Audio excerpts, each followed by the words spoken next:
So Bank of America just dropped one of the most shocking silver price predictions I've ever seen. And honestly, when I first read it, I thought it had to be a typo. They're calling for silver to hit $309 per ounce in 2026. Yes, you heard that right. 309. That's a 279% gain from where we're sitting right now at around $83. Now I know what you're thinking. That sounds absolutely insane, especially after what we just witnessed in the silver market over the past few weeks. But before you dismiss this as pure fantasy, we need to talk about what's actually happening in the silver market right now. Because the data is wild, the fundamentals are shifting, and there's a legitimate case to be made here that something extraordinary could be brewing. Let me set the stage for you. Just 2 weeks ago, on January 29th, silver did something it had never done before in human history. It broke above $121 per ounce. Think about that for a second.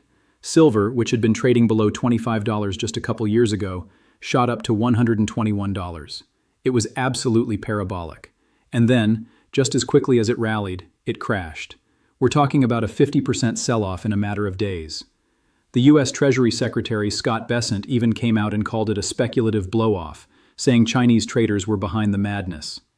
So here we are today, February 13th, with silver trading at 82.90, down about 1.5%, and everyone's asking the same question.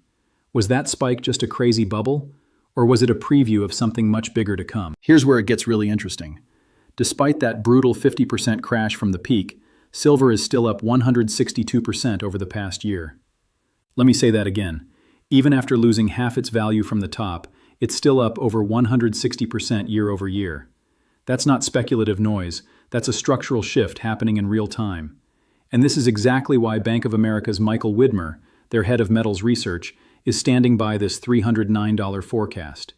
He's not just throwing darts at a board.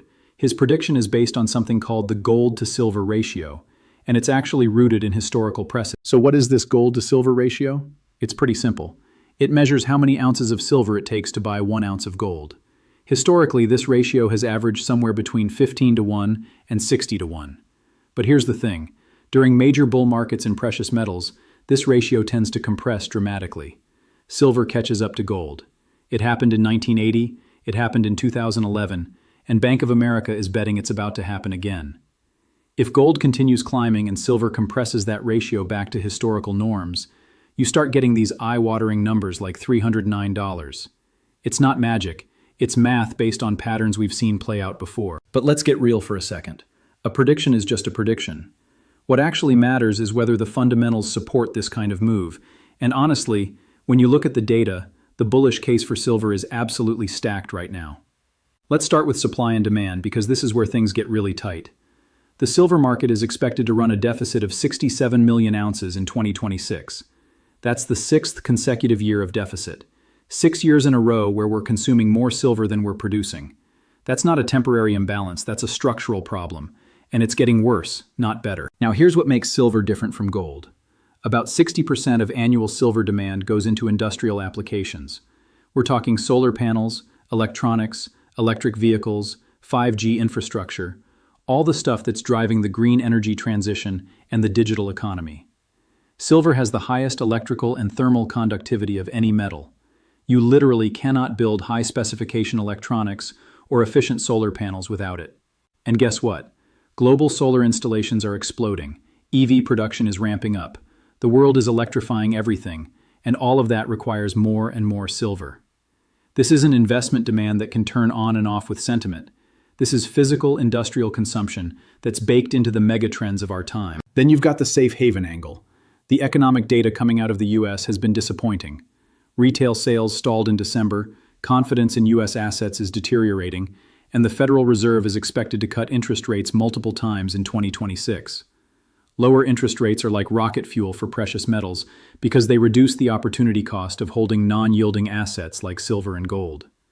When real yields go negative, investors flood into metals as a store of value. We're already seeing this play out.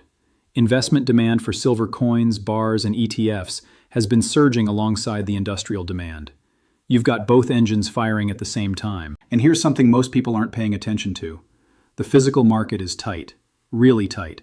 There are reports of delivery issues in the London silver market, which is one of the main global hubs for physical metal. Premiums on physical silver have been elevated, which tells you there's genuine stress in the supply chain. When paper markets and physical markets start diverging like this, that's usually a precursor to a major price move. Now I know what some of you are thinking. If the bullish case is so strong, why did silver just crash 50% from its peak? That's a fair question, and we need to address the elephant in the room. That January spike to $121 was driven by speculation. There's no denying it.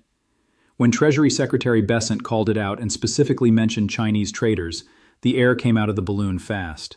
Speculative manias can push prices way beyond what fundamentals justify in the short term, and when they unwind, the sell-offs are brutal. We saw this exact pattern in 2011 when silver hit $49 and then crashed back to the low 20s. The other risk factor is volatility itself.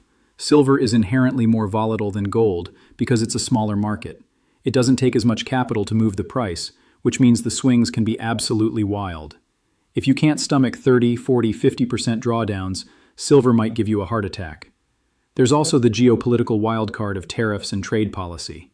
If the US slaps tariffs on metals imports, that could create short-term disruptions that send prices in either direction, depending on how the market interprets it. So where does this leave us?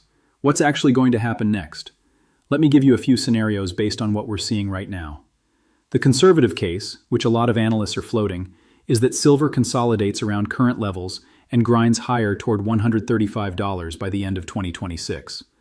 That would be driven by the fundamental deficit, steady industrial demand, and modest safe haven flows. It's a doubling from where we were a year ago, but it's not earth-shattering. The moderate bullish case is that silver pushes toward $175 or higher. This scenario assumes the Fed does cut rates aggressively, the industrial demand story accelerates, and investment flows really start piling in as people realize the supply deficit is real and persistent. In this scenario, you're looking at silver outperforming most other asset classes and validating the structural bull market thesis. Then there's the Bank of America case, the $309 scenario. For this to play out, you need a perfect storm. You need the gold to silver ratio to compress back to 15 or 20 to 1. You need a major monetary crisis or loss of confidence in fiat currencies that sends precious metals to the moon. You need supply disruptions, maybe a mine closure or geopolitical event that chokes off production. And you need speculative momentum to come roaring back in a sustainable way, not just a flash-in-the-pan squeeze. Is it possible? Absolutely. Is it probable? That's the million-dollar question. Here's what I'm watching to gauge which scenario is most likely. First, the gold to silver ratio. If that starts compressing meaningfully below 80 to 1, that's a bullish signal. Second, physical premiums. If premiums keep climbing and delivery delays get worse, that tells you the physical shortage is real. Third, Fed policy. If they cut rates faster and deeper than expected, that's jet fuel for metals. Fourth, industrial demand data. Keep an eye on solar installation numbers, EV production figures, and electronics manufacturing. And fifth, investment flows into silver ETFs. If we see sustained inflows over multiple months, that's confirmation that big money is taking this seriously. Look, I can't tell you whether silver will hit $135, $175, or $309. Nobody can. But what I can tell you is that the setup right now is unlike anything we've seen in decades. You've got a structural deficit that's persisting year after year, industrial demand that's tied to unstoppable megatrends, monetary policy that's turning favorable, and a physical market that's showing real signs of stress. The January spike might have been speculative excess, but it also might have been the market trying to tell us something about where prices need to go to balance supply and demand. Bank of America's $309 prediction might sound crazy, but when you understand the methodology and you look at the fundamentals, it's not as far-fetched as it seems at first glance. Whether we get there or not will depend on how these variables play out over the coming months. What's clear is that silver is in a completely different regime than it was just a couple years ago, and if you're not paying attention, you might miss one of the most significant moves in commodities we'll see in our lifetimes. So, keep your eyes on the data, watch those catalysts, and whatever you do, don't dismiss this market just because it's volatile. Sometimes the biggest opportunities come wrapped in chaos.